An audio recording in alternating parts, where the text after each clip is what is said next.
Y seguimos en este ambiente tan chapín, tan familiar, como somos nosotros los guatemaltecos, para seguir platicando del arte, de sus procesos creativos, y qué mejor que con alguien que ha vivido desde muy pequeño todo este proceso de hacer realidad la plástica guatemalteca. Me refiero al maestro Jorge Corleto.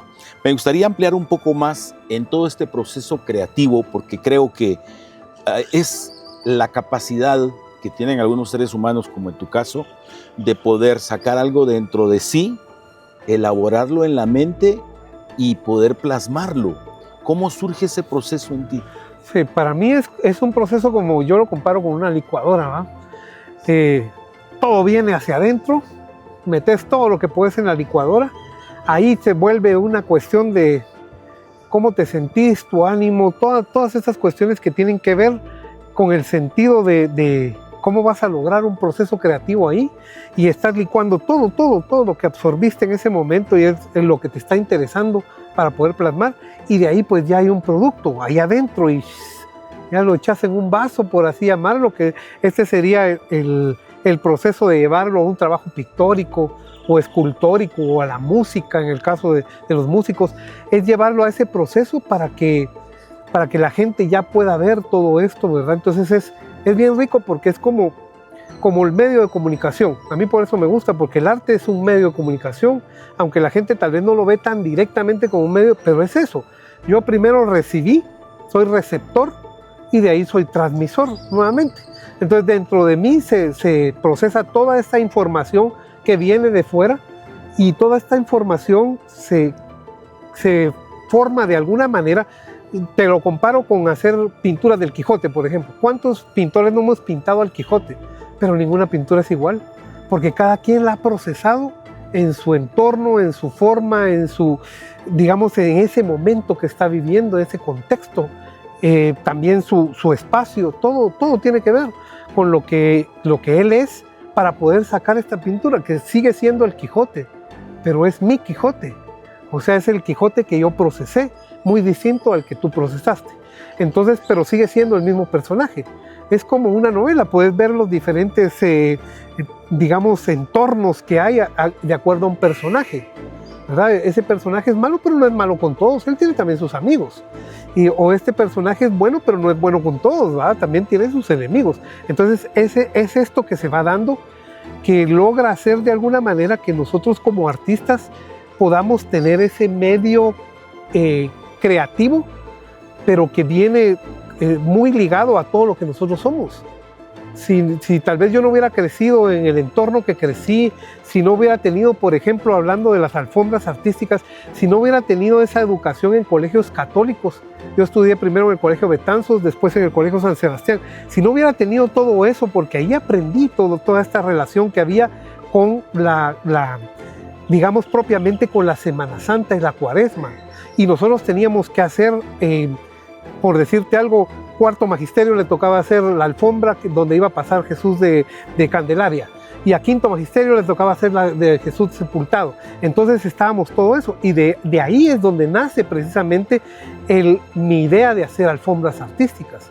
Yo estaba con mis compañeros en quinto magisterio, te estoy hablando del año 83, por ahí, yo estaba en quinto magisterio, y le digo a mis compañeros, ¿por qué no intentamos hacer una alfombra diferente? Porque miren, yo tengo una idea aquí, les planteé un cuadro del Greco, que era la Santísima Trinidad del Greco, y les dije, ¿por qué no intentamos hacer esto? Ah, está bien, y todos nos apuntamos, y como lo que hacíamos de patojos, estoy hablando de patojos de 15, 16 años. Entonces, hicimos esa primera prueba. Para mí fue muy importante, porque yo dije, sí se puede. Tal vez no se logró lo que ahora logro con el colectivo, no todos éramos artistas, no todos conocíamos demasiado de técnicas pictóricas, pero hubo algo ahí que fue el detonante para que años después, se quedó dormido, pero años después despertó, ¿verdad? En el año 2015 despertó para hacer esa primera alfombra que hicimos artística. ¡Wow! Impresionante. Y hablemos entonces ahora básicamente del concepto de las alfombras, porque como ustedes muy bien saben, en Guatemala especialmente según algunos autores a partir del siglo XVI, empieza este proceso que al final pues termina siendo un sincretismo religioso en el sentido de poder hacer combinación de alfombras que se hacían aquí en estos territorios mayas en aquel entonces, cuando llegaban los señores, cuando llegaban aquellos viajeros de un lugar a otro y eran recibidos, o bien también para poder adorar a los dioses. Sin embargo, a la llegada de los españoles encontramos entonces este proceso de ese antiguo mundo que trae también y se fusionan en lo que conocemos hoy como estas alfombras tan maravillosas. Y es por eso que esto nos ha motivado, maestro, en ese sentido. ¿Cómo surgió ese primer proceso de decir, sí lo puedo hacer? No sé si en tu caso lo hiciste primero en el patio de tu residencia, en algún lugar, para ver que efectivamente la técnica se podía llevar también a una exposición, digamos, con las condiciones climáticas. Sí, lo que pasó fue que nosotros en la pintura estamos acostumbrados a otros materiales. El acerrín no es un material muy bueno, muy apropiado para hacer pintura, por ejemplo, porque primero no hay acerrín blanco y los artistas necesitamos blanco para dar las luces, los brillos, etc. Y otra cosa es que puede manchar en un momento, pues es hecho con añelinas, que son tintes que al final con el agua pueden disolverse también nuevamente. Entonces todas estas cuestiones, los colores, no tenemos toda una gama de colores como el que podemos realizar en la pintura. Entonces yo empecé a intentar, antes de comunicarme con el colectivo y decirles que quería que hiciéramos estas alfombras, yo empecé a intentar en mi casa, como lo que decías, ¿verdad? Yo dije, ¿será que el acerrín se puede mezclar? Porque lo usan puro, ¿verdad? Echan el amarillo puro. Pero ¿qué pasa si yo trato de mezclar amarillo con rojo, por ejemplo, y trato de adquirir un naranja o un amarillo huevo, por decirte algo? Entonces empecé a probar y vi que sí lograba mezclar a través de la frotación de los acerrines un poco de rojo, un poco de amarillo, y me daban ese naranja que yo quería, por ejemplo. Entonces empecé a ver que nuestro problema era el blanco. Y hemos experimentado con blanco de muchas formas, ¿verdad? Arroz quebrado, harina, de todo hemos puesto, sal, hemos pintado piedrecitas, de todo hemos hecho, que es un poco más difícil, pero ya hemos logrado ir superando esto. Pero la idea que yo tenía cuando hicimos esto, yo se las planteo a ellos y les digo, bueno, miren, yo intenté hacerlo 2 veces ya en mi vida. Uno fue frente a la Universidad Popular, cuando yo daba clases en la Universidad Popular, y la que había hecho anteriormente en el Colegio San Sebastián. Entonces, ¿qué tal si intentamos hacerlo? Los puse a practicar un poco, les dije, podemos manejar el material de esta forma, pero yo quiero que hagamos algo importante, y es que las imágenes de devoción en Guatemala son las que yo quiero colocar ahí. No quiero colocar una imagen de un Jesús sacado de una pintura gótica o renacentista hecha en Europa. Yo quiero que pongamos las imágenes de devoción de los guatemaltecos para que ellos se sientan identificados con la alfombra. No para que miren un Jesús hecho por Rembrandt, sino que miren a su Jesús de Candelaria, por ejemplo. Esa era mi idea, porque la fe es muy importante en Guatemala. Si la Semana Santa es la actividad o la tradición más importante en Guatemala, es porque une la fe de todo el pueblo.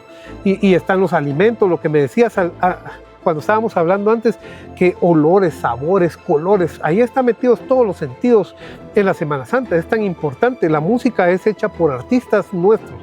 Son marchas fúnebres hechas por artistas guatemaltecos, interpretadas por músicos guatemaltecos. Las alfombras, en nuestro caso, ¿verdad? Lo que estábamos platicando. Entonces mi idea era eso. Yo les dije, ¿qué tal si la gente empieza a ver reproducido con acerrín el rostro de la imagen que ellos tienen de devoción? Mi abuela, por ejemplo, yo recuerdo que abría su ropero y estaba Jesús de Candelaria, un póster de Jesús de Candelaria ahí.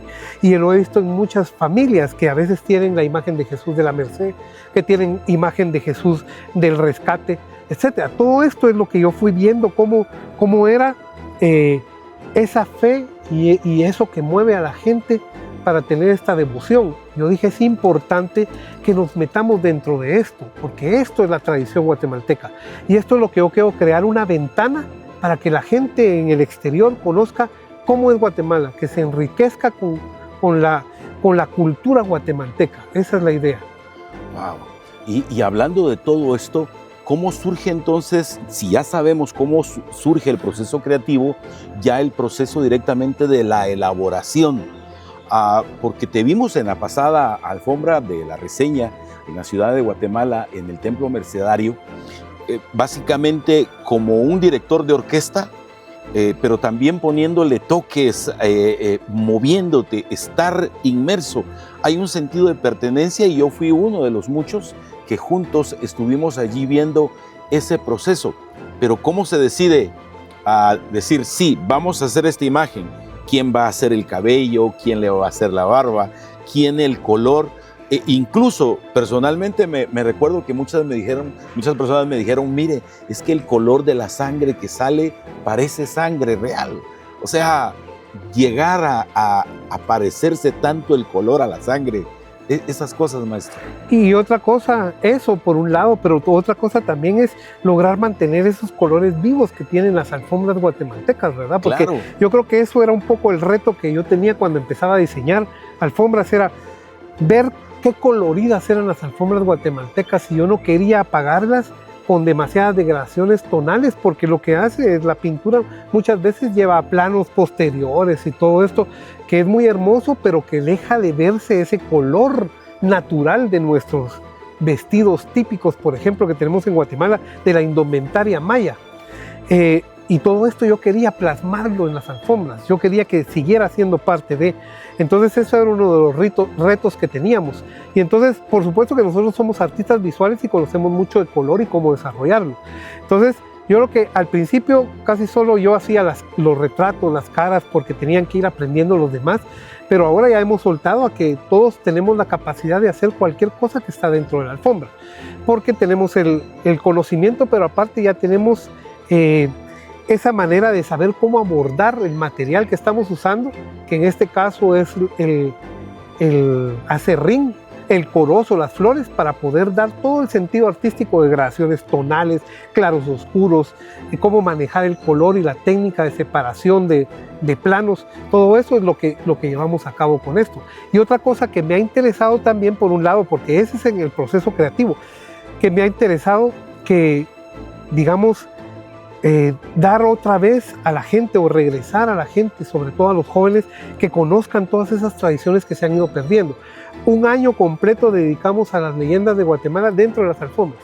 O sea, poníamos, por ejemplo, por decirte, poníamos el rostro de Jesús de la Merced y poníamos el Cadejo. Por otro lado, Pie de Lana, por otro lado, La Llorona, por otro lado, o sea, metíamos esto para que la gente, al preguntarnos, sobre todo los jóvenes, pudiéramos retomar toda esta tradición oral popular guatemalteca. Otro año agarramos pintores muy importantes dentro de Guatemala, el maestro Cabrera, el maestro Recinos, el maestro Abularach. Le hicimos un homenaje en una alfombra con un ojo, ¿verdad? Precisamente del maestro Abularach, cuando él murió en la pandemia. Entonces le hicimos su homenaje precisamente en la alfombra de la abuelita, que es la que hacemos para la reseña. Y hemos tratado de hacer esto. Este año, no sé si se pudieron percatar, o los invito a que conozcan a través de nuestras redes sociales, que pusimos muchos tejidos guatemaltecos, el color de los tejidos guatemaltecos.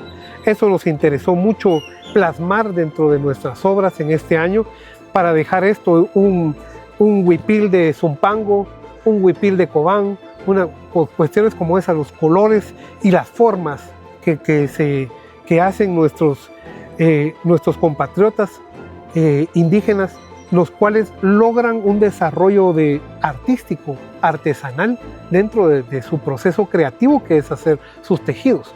Entonces queríamos también mostrar eso. De hecho, este año fuimos invitados a Panamá y vamos a ir otra vez porque es un evento del Corpus Christi y era sobre San Miguel Arcángel. Y yo, partiéndome la cabeza, ¿qué podemos hacer de San Miguel Arcángel? ¿Qué podemos hacer de San Miguel? Y se me ocurre, precisamente aquí en la Antigua hacen esas artesanías de madera, estas imágenes de madera de ángeles, y dije, quiero llevar una artesanía guatemalteca para que conozcan nuestra artesanía. O sea, no es el San Miguel Arcángel normal, es el San Miguel Arcángel que hace nuestra gente, con madera, con sus recursos, con su pintura. Eso es lo que quiero yo mostrar en el exterior, que Guatemala es muy rica en todo eso. Y ese es el reto que tenemos cada vez que hacemos una alfombra. O sea, es pensar cómo vamos a hacer llegar algo más a la gente, algo más, no solamente la alfombra como tal, sino que tenga un contenido, que la gente pueda leer algo ahí en la alfombra, no solamente ver a su imagen de devoción, que también es muy importante, pero poder ver más allá, ver a Guatemala ahí, y esa es la idea. Impresionante, de verdad, qué magnífico para quienes tenemos nuestras propias devociones, nuestra espiritualidad y ver cómo se refleja también a través de un arte. Sí, un arte efímero porque son unas horas en las cuales se mantiene este proceso creativo y algunas veces mucho más corto el periodo en el cual ya un anda procesional, el mueble, pasa sobre esta alfombra. Ustedes han estado viendo también parte de estos videos a lo largo de toda la entrevista de cómo se va creando el proceso, cómo ha surgido, pero especialmente me interesa el tema que ustedes han, podría decirse, han tomado la misma técnica de nuestros abuelos, de nuestros ancestros, porque los materiales siguen siendo los mismos. O sea, encontramos el acerrín, en algunos casos la arena blanca, en algunos otros esas añilinas que se utilizan y que de alguna u otra manera mantienen vivo todo esto y todos los elementos propios de la Semana Santa. Basado en eso, quiero preguntarte, ¿qué opinas de quienes ahora, sin tal vez tener todos estos conocimientos de arte de una manera menos didáctica, están replicando ese proceso en el que empezaste hace 10 años? Sí, al principio, como lo único que permanece de las alfombras que hacemos es precisamente el video o la fotografía, que es digamos, la documentación que se tiene, porque es un arte efímero, como decías, entonces se pierde a veces hasta muy rápido, porque pasa la procesión y se acabó. Atrás viene la barredora y se llevó todo ese trabajo, que duró tal vez 6 horas en hacerse y en 15 minutos está completamente destruido, pero se mantiene a través de la fotografía y de los videos, y eso tal vez es lo importante, digamos, que se logra en esto. Y yo he querido mantener dentro del colectivo. Hemos ido a otros países, por suerte ya nos han invitado como parte de alfombrismo que hacen en otros lugares. Hemos ido a México, hemos ido a Panamá, a El Salvador y a otros lugares donde también se hacen alfombras. De otra forma, ¿verdad? Porque cada quien con sus recursos. Por ejemplo, El Salvador tiene mucho o Panamá tienen mucho la utilización de la sal. Tiñen la sal y es otro proceso porque la sal la tienen muy cerca. Es lógico que utilicen. En nuestro caso era porque la madera, los aserraderos y todo, la madera fue un elemento que se usó mucho en la época de la colonia para hacer puertas, ventanas, casas, techos, etc. Entonces había mucho recurso de aserrín. Entonces nosotros queremos seguir utilizando el aserrín. Yo he visto materiales que utilizan en otros países que son hasta más fáciles de trabajar para nosotros. Arenas teñidas, que sería como trabajar pastel para nosotros, crayón pastel seco. Sería muy fácil, pero yo quiero mantener la estructura de los materiales que han venido trabajándose en Guatemala. El aserrín, el corozo, las flores, la arena blanca, como decías, ¿verdad? Frutas de repente, pues se han combinado. Hemos hecho huertos dentro de algunas iglesias y se han combinado con frutas. Entonces, porque es nuestra idiosincrasia, es nuestra forma de proyectar el trabajo de las alfombras en Guatemala, muy diferente a como se hace en El Salvador, por ejemplo. Entonces yo quiero mantener eso y llevarlo a otro lugar. Entonces yo pido por favor que nos tengan aserrín en México, por ejemplo, para que podamos hacer nuestras alfombras de aserrín. Y hemos visto que cuando empezamos a llegar a México, las alfombras eran más como las de aquí de Guatemala. Ya llevamos 7 años de estar yendo a México, a unos eventos allá, y hemos visto cómo ha cambiado, cómo ellos ya han replicado el poner elementos como retratos, como imágenes. Entonces eso ha sido muy importante. A mí al principio decía, bueno, es que se están robando la técnica, pero después dije, no hombre, pero si esto es para dárselo al mundo. O sea, no me puedo quedar, si yo me quedo aquí, voy a seguir estando encerrado como muchas cosas que pasaban antes en el arte encerrado en una galería. Yo quiero sacarlo, dije, no importa. Al contrario, este año tenemos planificados hacer algunos talleres para tecnificar un poquito más a la gente para que pueda hacer mejor estas alfombras que ya está intentando hacer. Entonces, para que ya nuestra Guatemala en un futuro tenga tal vez una gran cantidad también de alfombras artísticas. Y quizá, como decía Machado, ¿verdad? Quizás se pierda quien las inició, ¿verdad? Quien inició con las coplas, decía él, ¿verdad?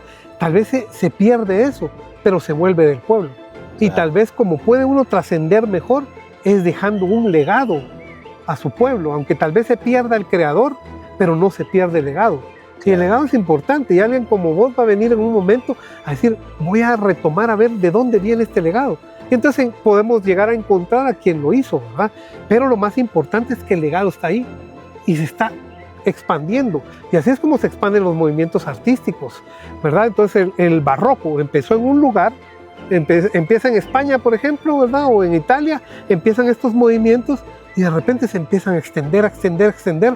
De repente ya no sabemos quién fue el primero que hizo el movimiento en realidad. ¿Quién empezó con esa tendencia barroca? Quizá ya perdimos el nombre y no sabemos. Probablemente si investigamos un poco más, quizá podamos llegar. Pero lo más importante es todo ese legado que quedó, todo ese movimiento que se dio. Entonces eso creo que es lo más importante que podemos dejar nosotros y que me ha interesado mucho a mí dejar este legado para que nosotros queremos una identidad. Es bien importante que en Guatemala tengamos identidad de nuestros valores, de nuestras costumbres. Eso hace que lo que nosotros somos, ¿verdad? En esencia. Pues nos sentimos muy contentos, muy orgullosos de este encuentro que hemos tenido a lo largo de todo este proceso. Y para finalizar esta extensa entrevista, pero tan académica, tan didáctica, tan llena de elementos, es ¿qué viene para el futuro del colectivo y qué viene para las alfombras? Bueno, nosotros somos entes de cambio, ¿verdad? Todos los seres humanos tenemos procesos, momentos, ciclos. Entonces yo no sé si mañana se pueda terminar tal vez este ciclo de esta forma como se está realizando y empiece un nuevo ciclo. Todo es un proceso que va dentro de la misma marcha, ¿verdad? Eso es como vamos caminando y en el camino vas encontrando ciertas cosas que te pueden motivar o incentivar a hacer algo. Entonces yo siempre estoy abierto a todo esto, ¿verdad? Siempre estoy abierto. No creo que uno sea el que haya inventado el agua azucarada. Yo no estoy inventando las alfombras. Estoy creando una modalidad diferente de hacer alfombras. Eso puede ser. Pero la alfombra, lo que decías, ¿verdad? Nuestros mayas venían en palanquines los gobernantes y ellos tiraban ahí hojas y hacían sus alfombras para que pasara el gobernante o los dioses. Y más tarde también venía toda esa influencia que tenemos del sincretismo que se dio precisamente de España. Entonces, yo no sé si en algún momento yo me voy a topar con algo que pueda hacer que se despierte eso dormido que puede estar ahí y que me haga crear algo diferente o ampliar algo dentro de todo esto, ¿verdad? Entonces voy en esa búsqueda, yo siempre voy en esta búsqueda de ir cambiando y probablemente si hacen un análisis de las alfombras como la primera que hicimos hasta esta última que fueron a tomar ustedes precisamente, van a ver que hay un gran cambio. O sea, hay un gran cambio, hemos madurado bastante la idea, pero también hemos cambiado nosotros por todo lo que se ha dado del contorno, del entorno mismo. Esto ha hecho que el contexto cambie para nosotros y ese cambio ha sido enriquecedor para nuestro trabajo. Wow.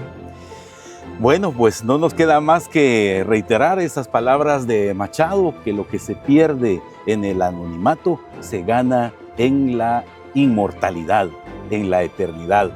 Y de verdad, maestro, muchísimas gracias por todo el tiempo. A ustedes, muchas por lo que hemos compartido, por lo que ustedes han recibido. Y les invitamos a seguirnos en nuestras redes sociales, pero también en las del maestro.